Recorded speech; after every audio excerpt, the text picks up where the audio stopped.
on right now and do that. That's going to be fun. I've been looking forward to this. Cody, what's up, dude? How's it going, Nick? All right, man. Yo, thank you so much for coming on to Primal Scream, man. I appreciate you. Thank you for having me, man. I'm excited. I've been nervous about it all day just because I haven't done one of these in a while. Like, if I don't do them for like consecutively, I think the last time I did was a month ago or something. Yeah.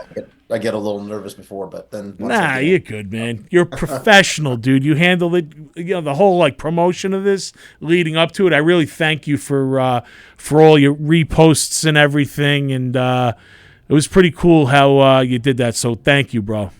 Thank you. Yeah, there's no point in like anytime we play shows or we're a part of something. It's like there's no point in us not being a part of it if we're not going to promote it and let people know and all that. So.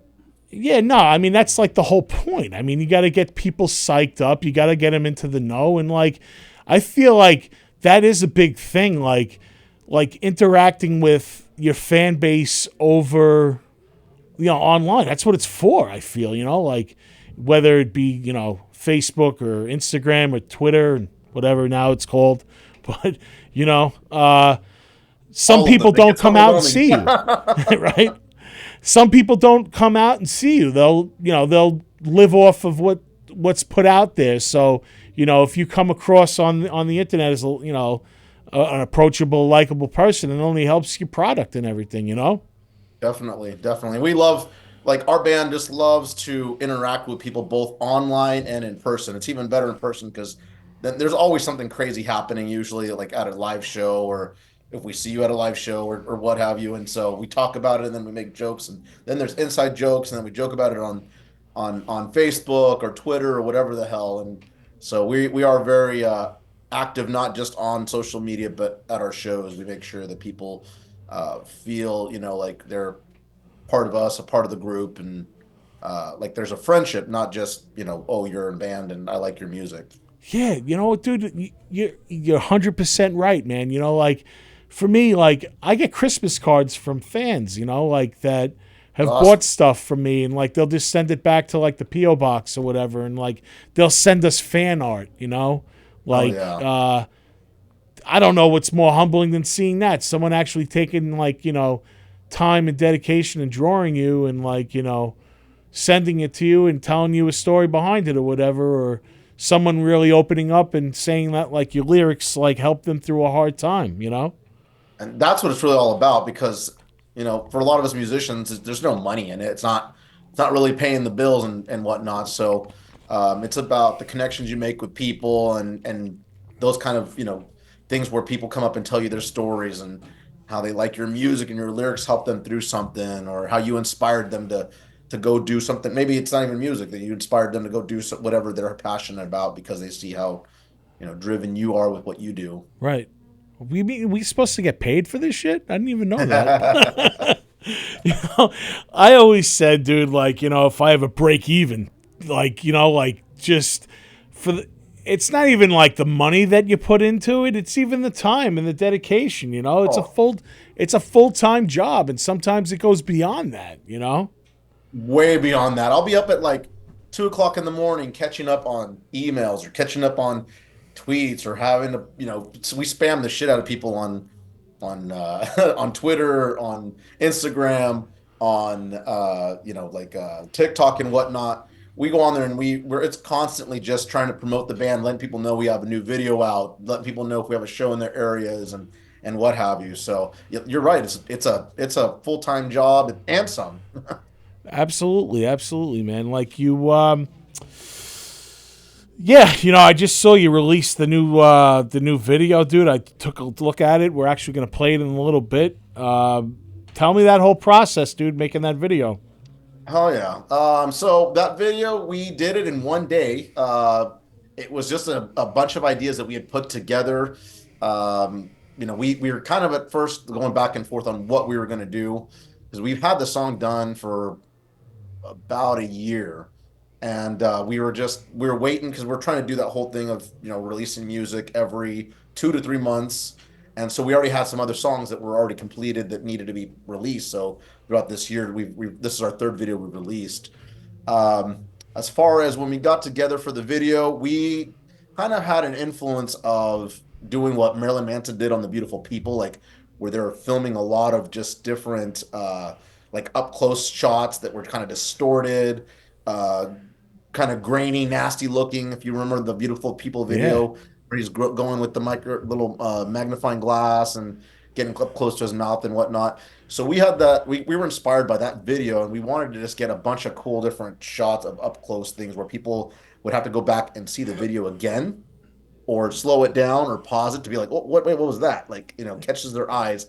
And we told the video editor that we wanted to have that done, so we wanted the shots to be really quick yeah, when they were doing it. Um, we filmed it at what they call the Portland Witches Castle. It's a famous thing out here.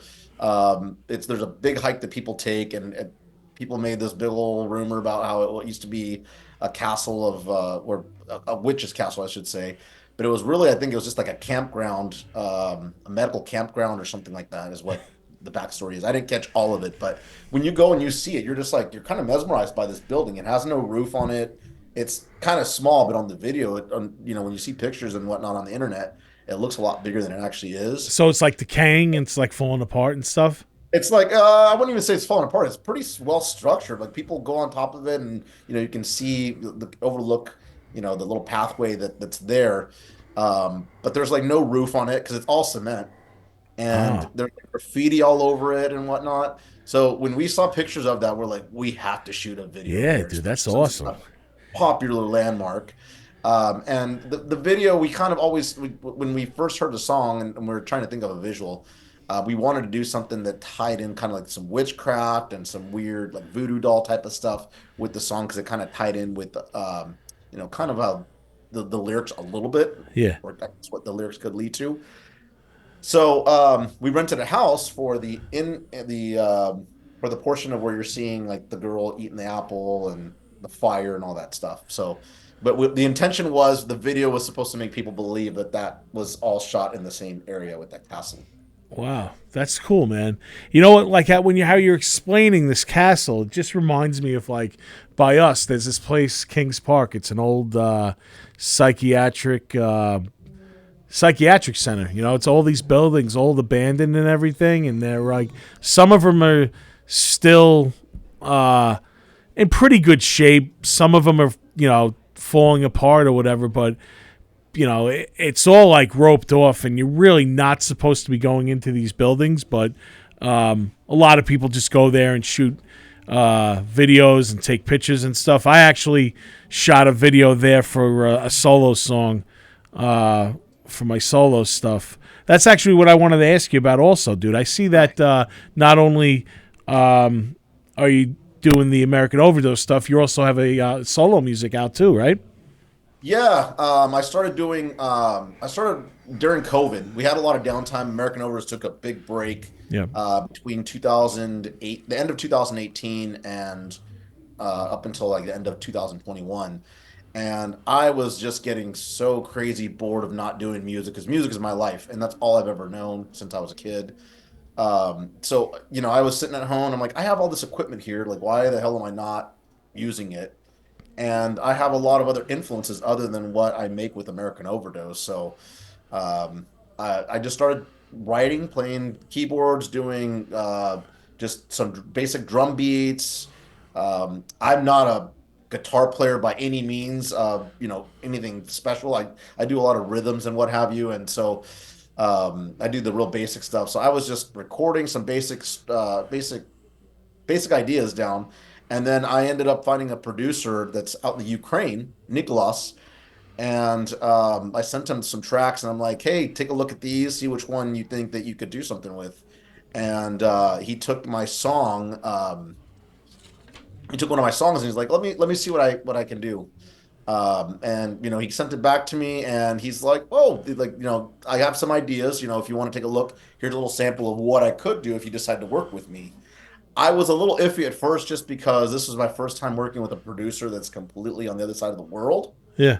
And I'm used to working with, the producer human that we've been working with in American Overdose that's just right up the street from me. And being able to have that, connection of, working side by side on music.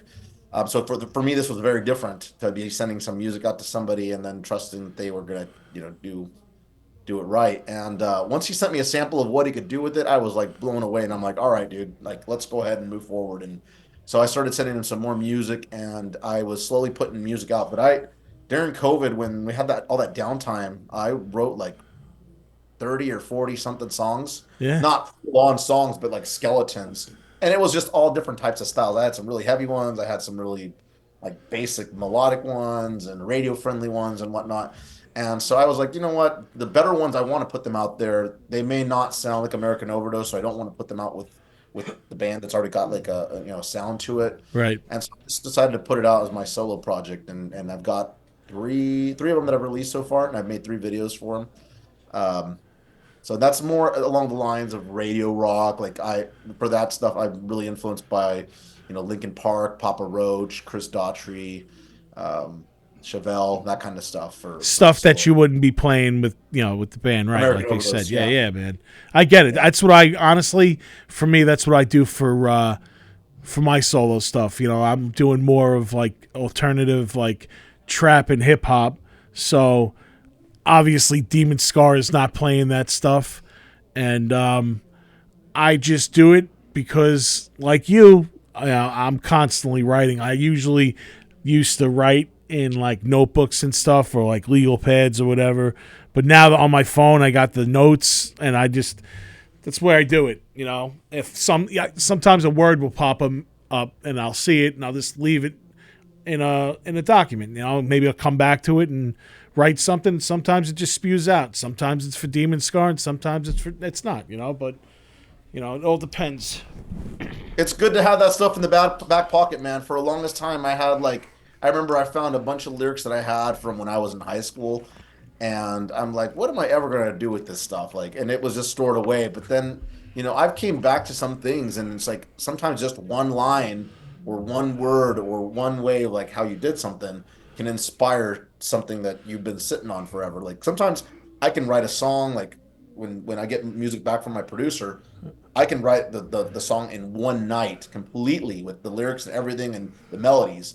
Other times I'll sit on it, I'm not kidding you, for 6 months to a year, and I can't come up with anything for it. I need some sort of inspiration. Like I need to have something bad happen in my life, or I need Right. to Anything. get drunk and like, get something like to happen and inspire it. Sure. And so it's always good to have that stuff on the back burner, whether you write it down. Lately, a lot of it, what I've been doing is using my phone note to write everything down. Because I was one of those guys that always had to write the lyrics down on a notepad. Yep. Since I'm always like on the road or out and about doing work and whatnot, I don't want to wait till home to get to do this. So I got to use the phone and note it Because down it's on right there. there. You're always with your phone, dude. So it's Yep. like, fuck, why not? Am I not going to put it on there? Because, I don't know about you, but if I think of something and then 10 things can happen by the time I even fucking think about it again. So Oh, you got to write it down, man. 100%, dude. And the worst part is like I always get inspired at the worst times too. Like I will be taking a shower and I have like this melody stuck in my head Right? or this lyric, and I'm like, I need to run out and get it. Or I'll wake up in the middle of the night to grab a glass of water, and then something just hits me, and I'm like, I need to write this down because I will forget. Because inspiration just comes when you don't expect it. It seems like it's not one of those things you can force. It's the best shit. It comes from when you're taking a shit at 3 o'clock in the morning, dude. You never know. There you go. So, I'm gonna let you take this, but there was some a big announcement today that you guys are involved with. There was. Yeah, Dude, man. it was so hard. It was so hard for me to keep my mouth shut, honestly, because we've known about this since June of last year, when we were offered to be a part of this. So we didn't know when they were going to announce it. We were like every day we're like just looking and looking and looking, and there's no updates, no updates. And then when they did announce the first, the big bands coming out, we're like, all right, so we're getting closer and closer. But we thought it was going to be at the beginning of January or later in the year when they were going to announce our part of it. So Yeah. they sent us an email this morning and they're like, yeah, we're about ready to fire it off that you guys are going to be, get us your logo and whatnot. So we will be playing the Milwaukee Metal Fest 2024 out in Milwaukee, Wisconsin. Fuck yeah. Jamie Josta's his new event that he's taken over, and we're beyond excited to be with so many great bands. Like definitely a lot of heavier bands than us, but we're in good company with bands like I think like Avatar and Lacuna Coil, who still have melodies and are familiar or like similar to some of the stuff that we incorporate in our sound. But I'm just beyond excited to be, especially the day that we get to play. We get to play with the headliner Slaughter to Prevail. Like they're one of the up and coming big bands that's coming out. I saw that today. They announced them. That's awesome. That's We played last year. And you did? Yeah, it was fucking awesome, dude. Like Jamie and Christian from Mindsnap. That's actually how I got on your radar. He connected us, but he's the one that brought us on. And both of those guys, dude, they treated my band so well. And there's so many great memories, man. The fucking lineups were stacked, and we got a really positive feedback from it. We still have content from it that we put out, and it's just nothing but a good time, man. Like, you know what? There were definitely, like you said, the heavier bands on there, but we fit good, man. We stood our ground, we did our thing, and went over really well. And I think you guys are gonna do great, man. Oh yeah, I'm very excited because, we've been part of some festivals, some big festivals, and for us it was a nightmare because they were just like pushing us along, and it was not very well organized and whatnot. And I don't want to name drop and talk any bad shit about anyone, but some of the festivals that we've been a part of, it's felt like you're rushed and they're really well organized, and so. I'm excited about this one because I've heard nothing but good things from the people that have played it and the people that attended it. Yeah, it was top shelf, dude. Definitely well run last year. No hiccups. We had to wait on our announcement too. We had to wait a little bit longer. They announced us. I believe the show is in May. I think they announced us maybe like February. So. We were sitting there like, holy shit, maybe they forgot about us, and then finally they put us out, and it was great. It was a great time. But yeah, man, like I'm seeing like Mr. Bungle's gonna be there, and like when they start adding these types of bands, I feel like it opens doors for for other bands that are not just death metal, hardcore. Black metal, whatever, like it's I like that. I think that's the way it should be, because like like the way that metal is now, there's all different types out there other than that, like the real heavy stuff. There's the melodic stuff, which I feel sometimes it doesn't get put onto these metal fests, but now like I feel like if Mr. Bungle's going to be on there, then maybe like they'll get a band like Infectious Grooves too. You never know. Something like that. You're 100% on it with that. Like I'm very excited to see. When I saw that they were one of the headliners, I'm like, okay, so I don't feel so bad that we are in this, because we, I would say we're obviously heavier than them, but yeah. I'm just excited to be a part of something that's, like you said, it's going to be a blend of different metal. And right now, the time, like if everything that's going on right now with music, with heavy music, it seems like people are listening to extremes on this side and extremes on that side. Sure. As far as, so you can listen to some death metal band, but you can like some pop music. And I think a lot of that, what you're seeing is like, how people are sharing that whole Spotify wrap up end of the year thing on Facebook. Like you keep seeing, you'll see somebody having like literally they'll have like Cannibal Corpse, and then they have like Justin Bieber on that same list. It's like me. Yeah. So. It's. I think if you would have done this like 10 years ago, people would have been more like, no, I only want metal. That's it. But now it's like, right now people listen to everything. I think you need to have that balance of the extreme stuff on the heavy side and the mellow side and all that, because life gets boring if you don't try it all. Yeah. No. Absolutely. This.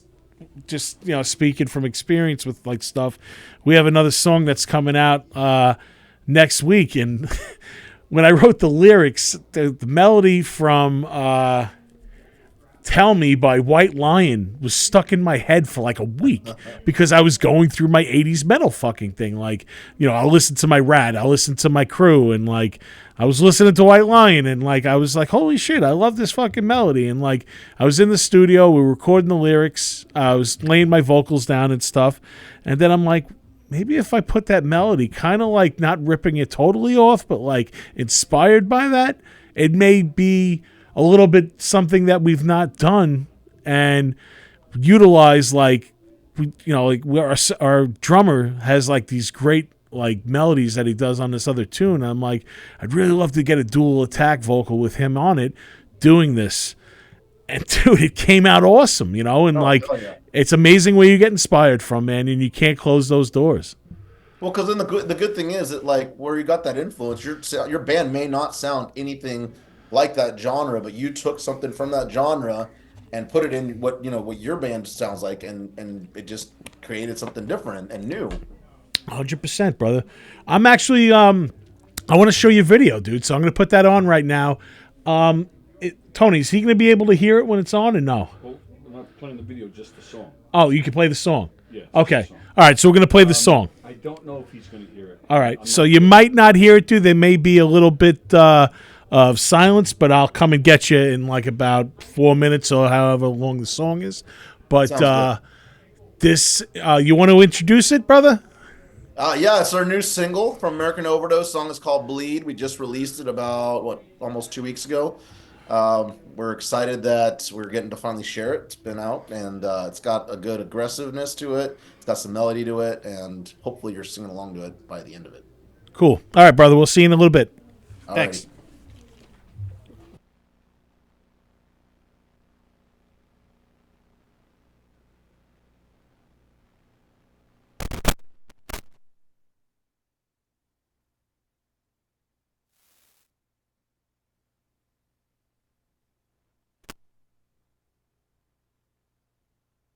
Just hang tight. We're having some technical difficulties over here at Primal Scream. Here's the toggle if you need that over there. I'm gonna, Right there. Thanks. Yeah, give me a second. I'll just throw it up. All right. Sorry about that. It's all right. Sorry about that, Cody. It's all good. This whole Primal Scream thing is a learning experience, and sometimes we hit some bumps in the road, but, you know, just keep it going. I'm not the most tech savvy person myself, so that's why I have this guy next to me, dude. I could talk, I could do my thing, I could carry with myself or whatever, but as far as technical stuff and shit, dude, it's just not my thing. And my guitarist helps me with post-production with it and stuff. Also, I can give a shout out to those guys, Tony Walker, my producer, and Meds, the man behind the curtain for DemonScar, doing that post-production for me on here. So we're ready to go. All right, Here we go. This is Bleed.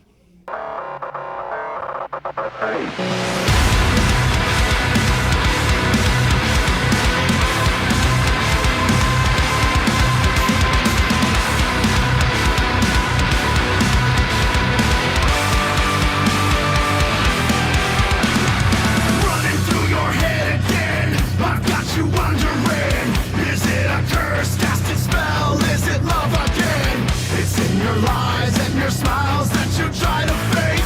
It's in your eyes you try to hide, but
Welcome back. That was Bleed. That was fucking awesome, dude. Nice job with that. Thank you.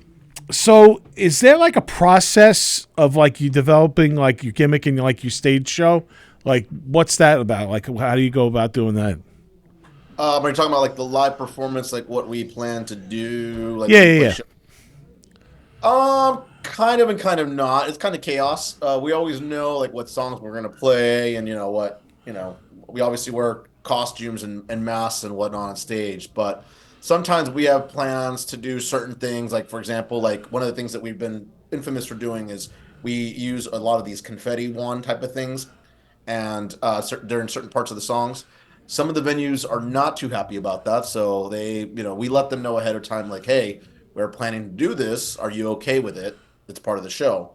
And in most cases, they're okay with it. Some places are like, no, we can't do that. So we have to exit out, and then we just, at that point, we're like, all right, well, let's think of something else that we can do. So we'll jump in the crowd and sing from the crowd, or we'll bring someone up and scream in their face and whatnot. We just kind of go with it. Right. The masks and the makeup and all that is always there. We have a light show that we put on together. We've syncopated with the music with each song. So that's always pre-planned. I guess we mostly just kind of wing it. Yeah. We go out with the feel of what's going on with the crowd. If people are sitting in the back, we make sure that we pull them forward, and usually we'll by the end of the first song, we usually get we have them hooked. But it's funny because our shows are always like, people are always like looking like this, like looking straight up at us and not really moving. And then by the end of the show, they'll get a mosh pit and whatnot. But at first, they're always like watching us like they're watching a movie, because they're kind of like, they weren't expecting the look and the sound and everything that goes the way that it does, I guess. Because it's almost like a spectacle that's going on. So they're like kind of mesmerized in a way, kind of thing. Yep. Yeah. Yep. It's really weird, because then I'm like, do they like it? Do they not like it? But then I see them bopping their heads. Then when I ask them to clap their hands or whatever, or sing along to the lyrics, I'll tell them part of the lyrics.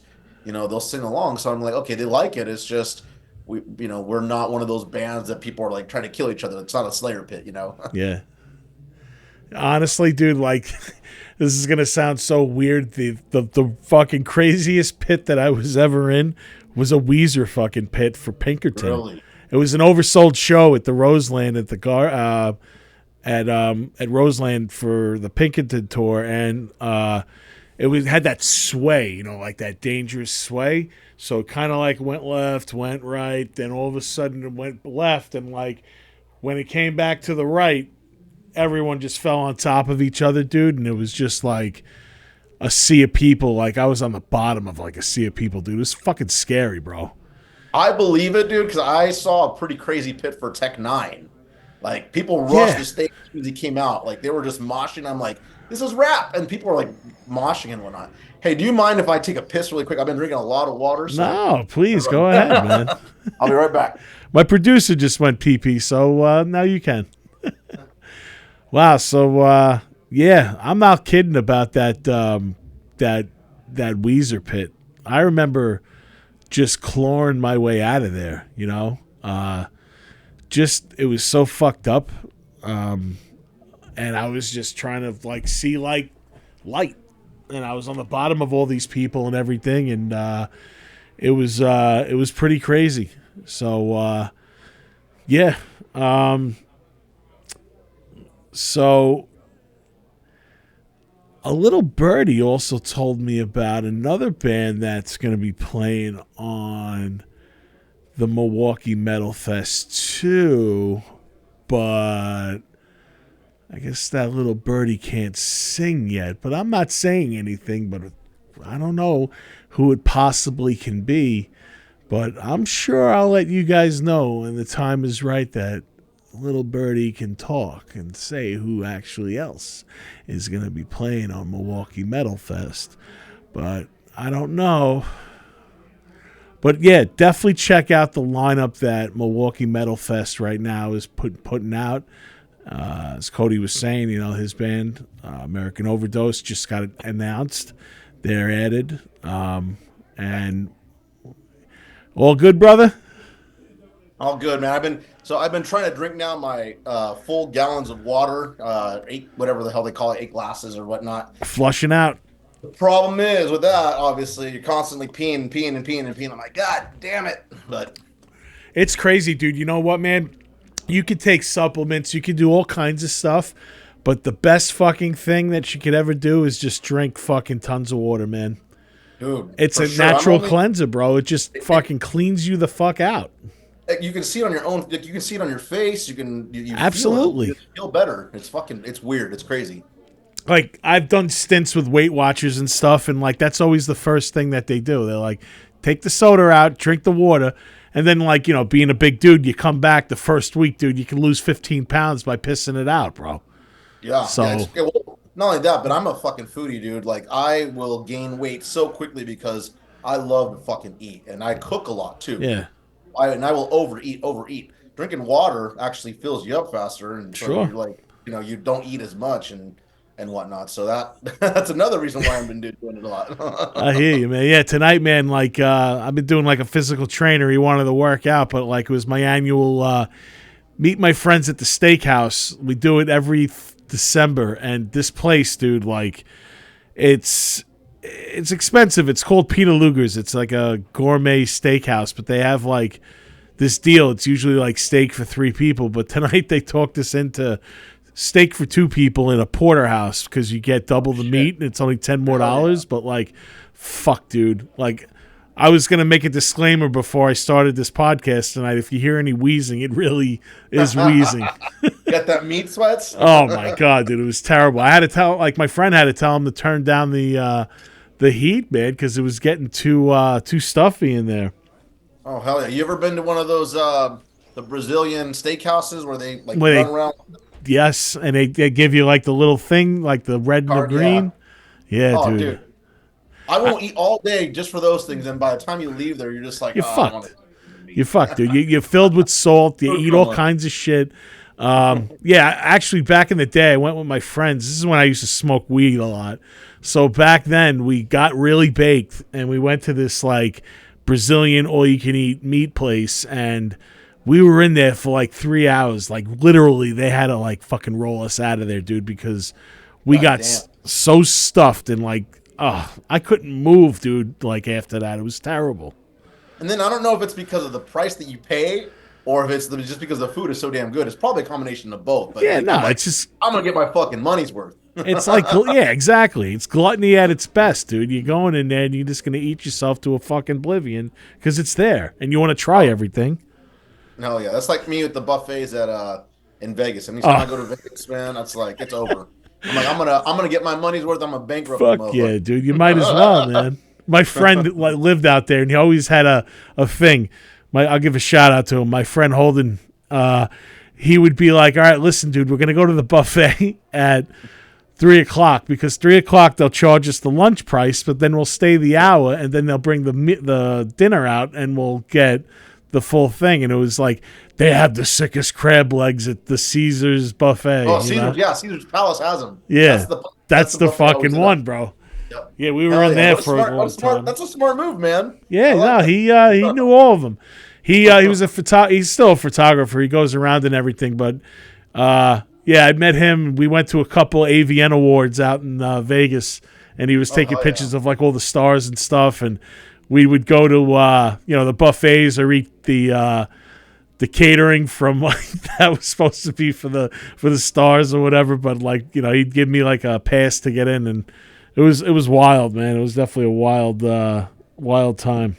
I bet that was fun, man. I always wanted to go to one of those, and my buddy almost conned me into going a couple years ago, and then it didn't end up happening. But my original guitarist from my band before 2 bands before DemonScar, Hollow, he ended up marrying Sunny Leone, so she was a big AVN a winner a couple of years. She was a Vivid Girl, and that was the connection. Like, once he got with her, then I would go to his I went 3 years in a row, man, and like, oh yeah, 1 year Jenna Jameson won like the Hall of Fame, and Artie Lang was there. All these people, man. It was a pisser, man. It was a good time. Badass. Yeah.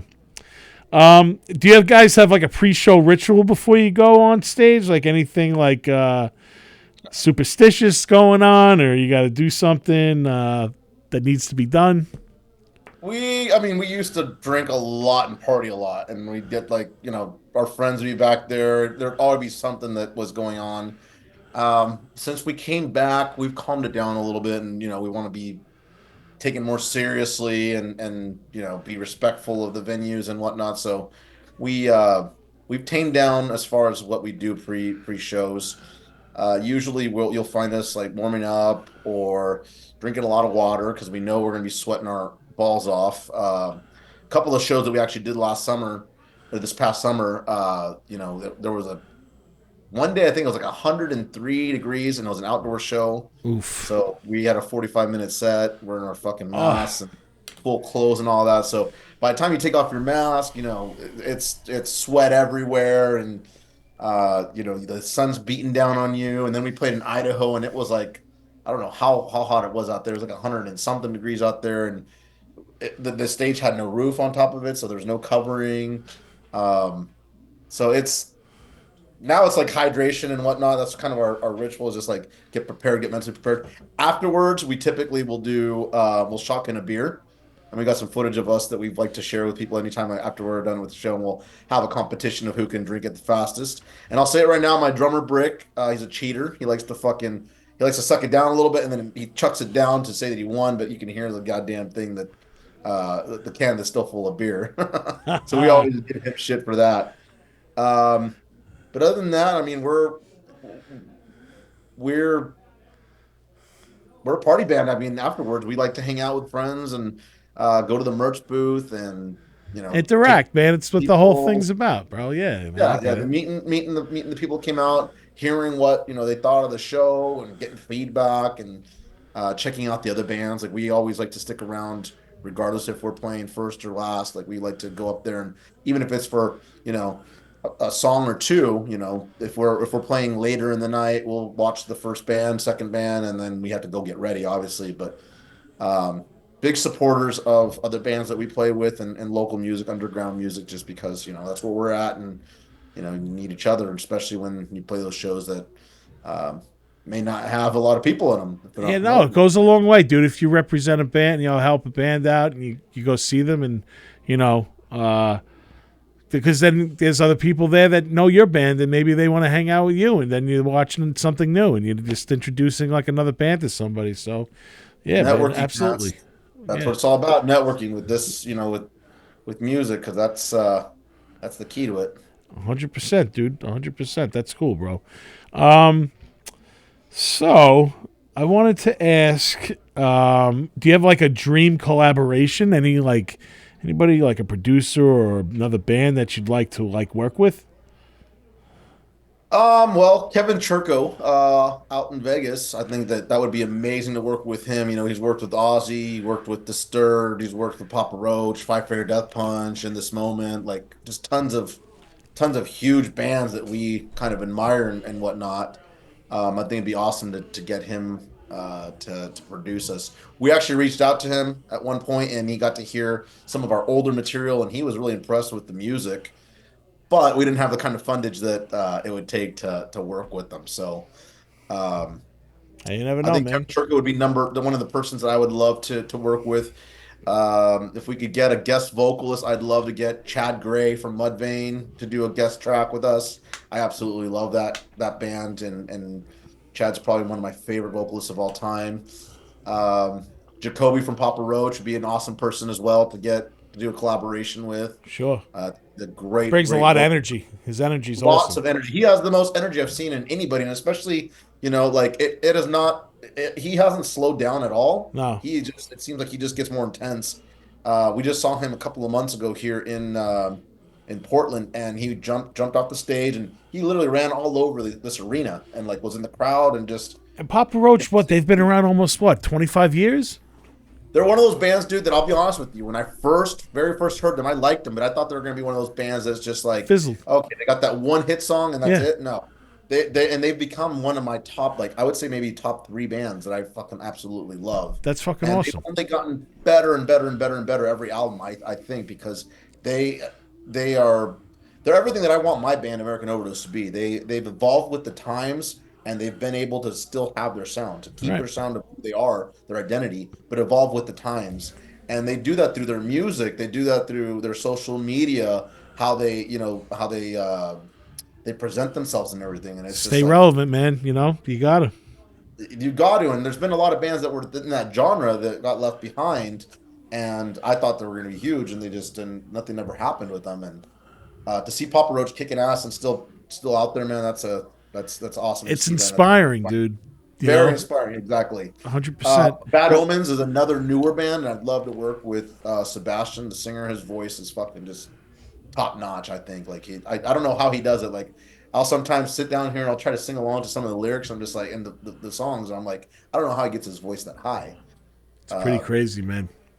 Fred Durst would be an awesome person to do a song with too. I'd love to get him on like track. Fred Durst, fuck, man, like that's like a guy, you know, like, all right, fucking.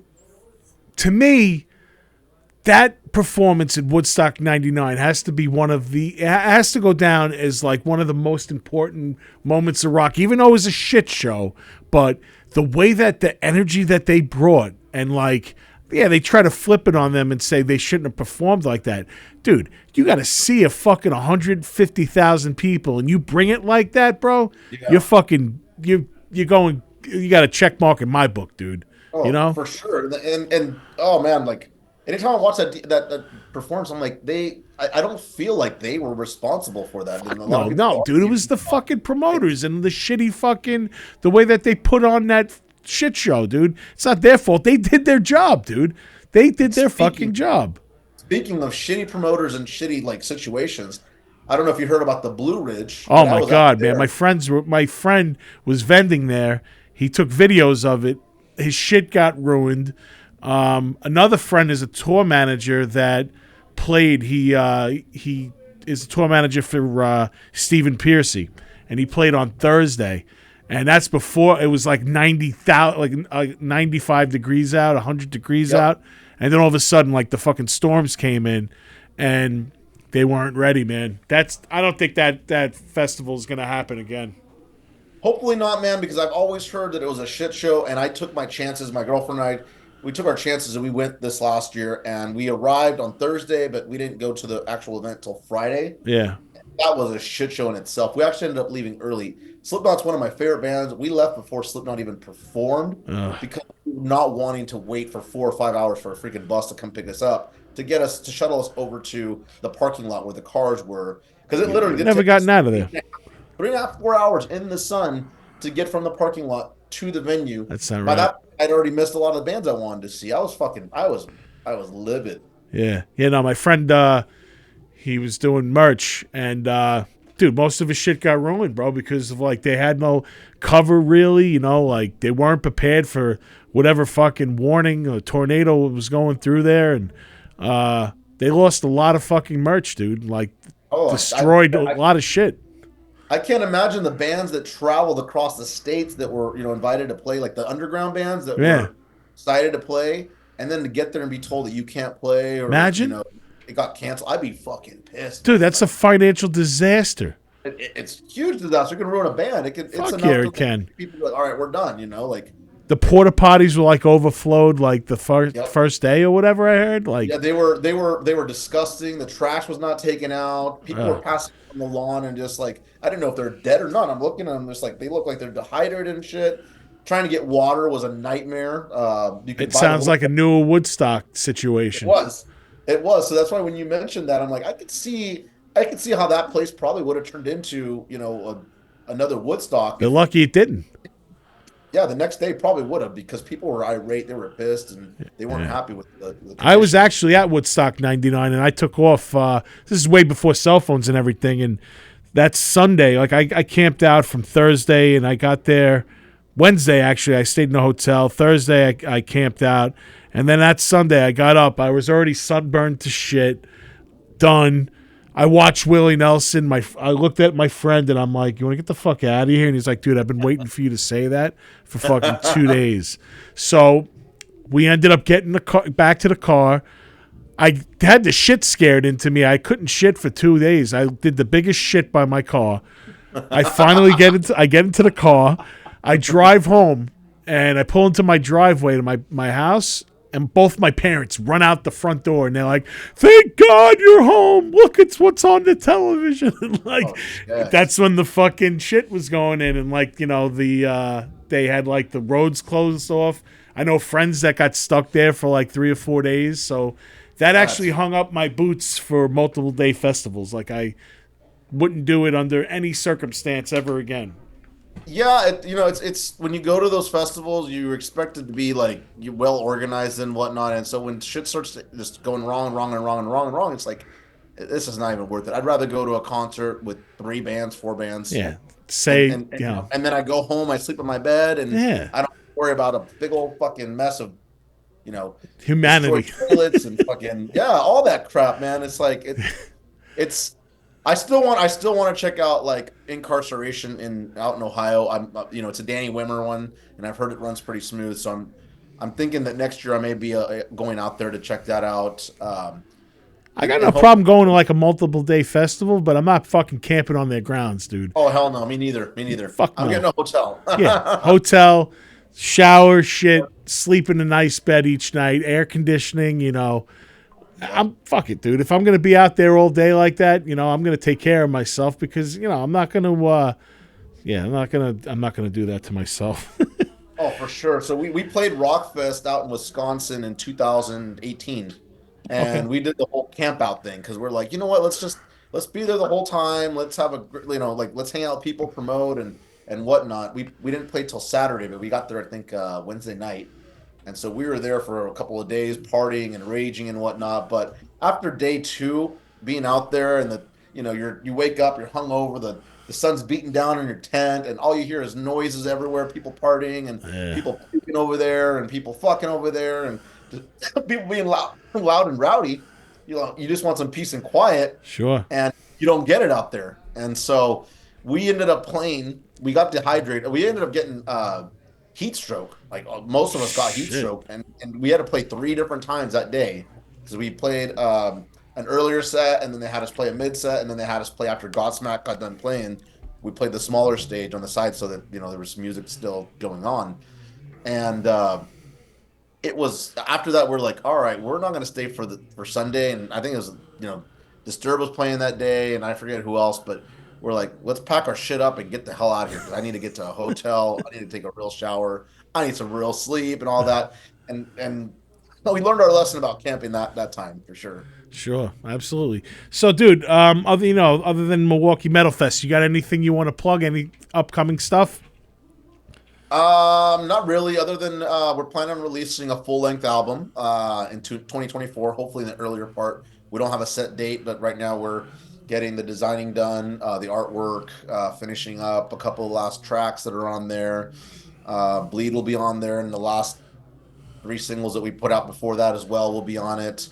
We're planning on shooting another music video sometime in January to release another single, so we're going to continue releasing singles until the album's out. For our Portland, Oregon area friends, we're playing with Head PE on February 10th. At the PDX Event Center out in Gresham. So look out for ticket links and all that here soon. Hopefully we see some people out there. We haven't played Portland in years. Even this last when we started playing again in the spring, we have not played our area at all. So it'll be our first show back in Portland in 6-7 years. So wow. So there you go, man. Excited for that. And other than that, check us out on Spotify, on all our social media sites, and spread the word. That's all I got to say. And thank you for having us on here and spreading this out to your audience. And no, dude. Again, thank you. Thank you for coming on the show, bro. You're always welcome to come back, man. While you were taking a piss, I was saying that a little birdie was saying that another band might be added to the Milwaukee Metal Fest, but that little birdie can't really talk about it right now. But when the little birdie decides to talk about it and post about it, we might be seeing you out there, bro. Hell yeah! Who we're talking about? Hey, if you're out there, man, I hope you are. We'll have to meet up and we're gonna do that shot competition. I'm gonna show Brick what's up. Yeah. Tell Brick he's a bitch, and you're gonna show him up. You know what? Usually I would say, like in the words of Burl Hurley from Over the Top, Brick, you ain't got a prayer in Vegas, but Brick, you ain't got a prayer in Milwaukee, brother. I'm going to show you who Milwaukee's best. I love it, dude. You remind me of my buddy Jimmy a lot. Like, oh, yeah? Yeah, he's a really cool dude, really great guy. Got to be handsome, too, right? Of course, and he's got their sense of humor and everything, too. And great musician. So cool. Cody, thank you so much, dude. You're a great guest, and I will be talking to you soon, dude. For sure, man. Thank you. All right, bro. Take care. You too. All right, that was awesome, man. Cody from Amerakin Overdose. I'm just going to plug a few things, and I'm going to go tuck Tony Walker in for bed because it's past my bedtime, too. But